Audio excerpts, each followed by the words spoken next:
Hello, everyone, and welcome to this episode of DeepTech Studio. We have with us Mr. Akshat Jain, who's a co-founder of Cyware, a threat intelligence organization, and he's here to talk to us about various issues that are cropping up in the cybersecurity space right now. And it ranges from critical infrastructure to CISOs making investments as their priority, and also about how crypto is featuring in ransomware attacks. Hello, Akshat. Nice to have you on this episode. Hello, Vaishnavi. Good morning, and thanks to have me here in this session. Akshat, let's begin by addressing the most interesting topic for our viewers. How is crypto featuring in ransomware attacks today? What is this evolution that we are part of? Good. No, I think it's a good question, Vaishnavi, and this is what something people keep on talking about when I meet them. First, let's understand the ransomware attacks itself, like what is ransomware attacks and where crypto is playing the role. We know that ransomware attacks are taking place across various enterprise sector, government sector, and it's across worldwide, where threat actors will target using phishing attacks, using various other methodology. They will take control of the system. They will kind of encrypt your data. So they are in control of data as well as the system, and where they will demand ransom for kind of letting you again use your systems. So that's very high level, like what ransomware attacks are. What is ransom being asked against for? Now, where crypto is coming into the picture is that these ransoms cannot be exchanged for cash or credit cards or dollars or any checks or bank accounts. Where there are various methods established exchange where these ransoms will be paid in form of cryptocurrency. We'll not discuss that whether ransom should be paid or not. I think that itself together can be a focused discussion. But crypto is playing a role in all the ransom which is being paid for all the ransomware attacks to get the control back or to get the data back, which is encrypted, and then hackers will give you keys back to decrypt the data which has been completely non-usable after ransomware attack has happened. Understood, Akshat. Now, of course, with the Russia-Ukraine war happening, suddenly the focus has shifted into how modern day warfare also involves cybersecurity or cyber attacks as part of it, right? How does threat landscape then evolve in these geopolitical situations, and what should security leaders take note of? Very relevant question based on what's happening. And as you rightly said, cyber has emerged as a fifth domain of warfare. If we see after land, air, water, space, this is the fifth domain which has emerged for the cyber warfare. It is there for, which is impacting almost all the countries, all sectors, especially critical infrastructure sectors, where it has potential to disrupt economy, it has potential to disrupt stability of the country, it has potential to disrupt even healthcare, potential to disrupt power, energy, many things we can talk about. Now, because of this cyber being the fifth domain of warfare, it is now discussed at the president's and PM level, not just at the board level of enterprise. Cyber, we are seeing the trend.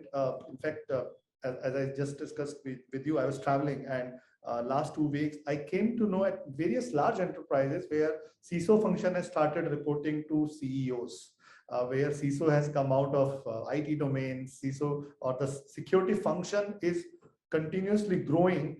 First, COVID enabled it, where everything became digital, and security was need of the hour as the digital landscape was increasing crazily for any kind of organization. And now with the cyber warfare being behind all of the enterprise, all of the government across the geopolitical scenarios, the security landscape has changed drastically. All the organizations and countries have to work proactively. The approach is also changing. So far, even the mid-sized to large-sized organizations or developing to developed countries, all of them were having more reactive approach to the security. Let's kind of secure our parameter, and let's see when any intrusion or any attack happen, that how do we respond to it. Essential, needed, very much needed. All that preparation need to be done. But at the same time, there is a very right mind shift is approaching towards the proactive defense approach, the collective defense approach, and we'll talk about the collective defense and how the next generation technologies of fusion center has to be adopted and are being adopted by various countries, large enterprises, even mid-sized enterprises, to proactively safeguard them. Well, thank you, Akshat, for mentioning the shift to proactive approach and for bringing in the role of CISOs, because that would be my next question. If and we are amply placed at the beginning of the financial year. So if CISOs are given immense budgets and we see security budgets increasing every year, how should they then prioritize investments according to the attacks on the critical infrastructure, or say the evolution of threat landscape? Perfect. So if you just go 2 years back when COVID hit, suddenly overnight, every bank, whether we talk about India or any other country, the bank employees are always used to work in office, right? They were never having kind of work from home. If you're just taking financial sector as an example, for any sector, it was like suddenly everyone was working from home. The need was different at that time: VPNs, firewalls, EDRs to protect my endpoint. All of it is being done by CISO in the last 1 year, 2 years. Now, this year, the focus areas for CISOs where they should spend their budget, and there are facts around it. We see that the kind of investment CISOs are doing in the proactive defense approach, which is multiple areas where they have to invest in. One is the threat intelligence area, where they have to get intel to proactively safeguard them. A. B. The industry is talking about XDR. I'm sure it has come to you as well, which is a mixed word. Everyone has their own definition of XDR, but at least in this conversation, we can focus on D&R, detection part, which CISOs were always spending, but it has to keep on improving in terms of the parameter is increasing. So they have to ensure that anything which is on their parameter is part of the detection stack. And obviously, you have to keep on adopting the next gen solutions for detection. Then come the R part, the response part within XDR, where you have to have a approach to have a capability to respond at every layer. Because if you see, security has become a multi-layered approach. It's starting from parameter to the deep, right? The way we say DeepTech, the parameter is much where here, and your endpoint, some are at the parameter level, some at the server level, some at your even internal solutions, applications, even your user is an endpoint, right? So the CISOs have to have a multi-layered approach to respond in case something happens. So the impact of any attack is reduced. I'm not sure if you have seen Gartner there was a Gartner report that in next few years, like combining starting today, 30% of the critical infrastructure companies will have an attack. I mean, literally will have an attack, and they will literally, this attack will happen. It's not like they're going to prevent it. So we have to work on prevention, which is part of like proactive approach. And the CISOs have to work on the readiness on the response side as well, that they have to have an awesome capability of detection and response. So if I summarize, CISOs have to work on collective defense solutions, collective defense approach, collective defense strategy for proactive defense, prevention part of it. CISOs have to work on making their detections better and making their response capabilities better. So they have a response at the multi-layer approach.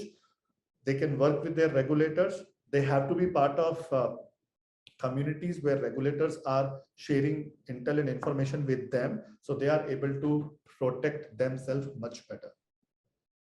Understood, Akshat, and thank you so much for that detailed explanation on how various layers are affected, and then also bringing deep tech perspective into it.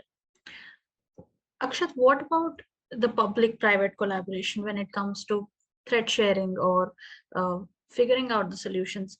Where are we heading in terms of that? Very good questions. And I think generally I say one typical English word, that A, sharing is caring. B, we all good people have to come together to fight against, let's say, all bad people, right? And these are generic English statement. I'm not even in cybersecurity analogy. And these all apply to the cybersecurity analogy as well. The sharing cannot happen unless there is a public-private partnership. What we see in Western world, the developed world, where we operate, means we at the organization level are providing our solutions to more than 30 plus sharing communities, where 10,000 members across those sharing communities, which are public-private communities, are getting benefit out of it. And it is across sector. It's cybersecurity is not just financial sector game post-COVID, right? What was supposed to happen in next 10 years, though COVID was not something which anyone wanted, but COVID made it happen in just first 1 year, where cybersecurity is discussion in the boardroom of every sector, like whether it's financial sector, healthcare sector, space, aviation, IT, OT, manufacturing, even we see retail, legal, any sector you think of, there has to be a sectorial level communities, because sectors use softwares which are common in nature. Let's say I am an oil and gas company, I'll be using a lot of SCADA softwares. Attack and attack vectors of those SCADA softwares will be very common to all of those oil and gas sectors companies. That SCADA software attack vector will not be applicable to the financial sector bank. And attack vector of a financial sector bank may not be applicable on a software which the oil and gas sector company has. So a sectorial public-private sharing community has to happen, where they have to share intel in anonymous fashion, right? Let's say attack happened on you.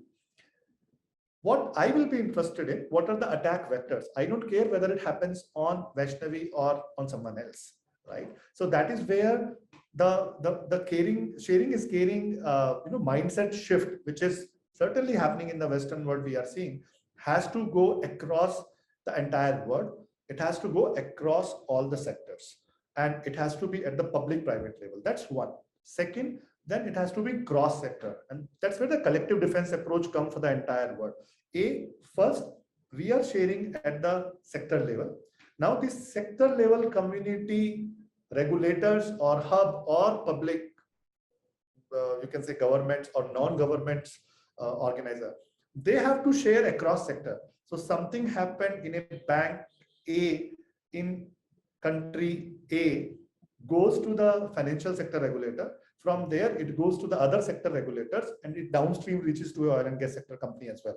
Is it relevant? Some of it, yes, because some of the applications, some of the software, some of the threat landscape, some of the parameter softwares are same for all. Some specific ones are for sector, some are across sector relevant. So this collective defense approach has to come for sector, then across sectors, and then at the public-private level, and then at the across country levels. So this is one of the trend for 2022, where we are seeing a lot of traction in this. In fact, there are data like the moment war started, from next day, the load on all the servers for all threat intel company was double, triple. The amount of indicators being shared across have gone 5x, 6x. And that's where CISOs has to invest. That's where the collective defense approach has to come into the play. Perfect, Akshat. So then let's, yes, you have given us a trend for 2022, but if we look much beyond that, how do you think the future of cybersecurity is being shaped by DeepTech? A good question. There are multiple things which are happening. There are multiple things which everyone keeps on talking about. First is we see a lot of shift happening to the cloud. Companies are ready to move to cloud. There are, and every class exists. There were companies which were already on the cloud. There were companies who were traditionally on-prem data center approach company.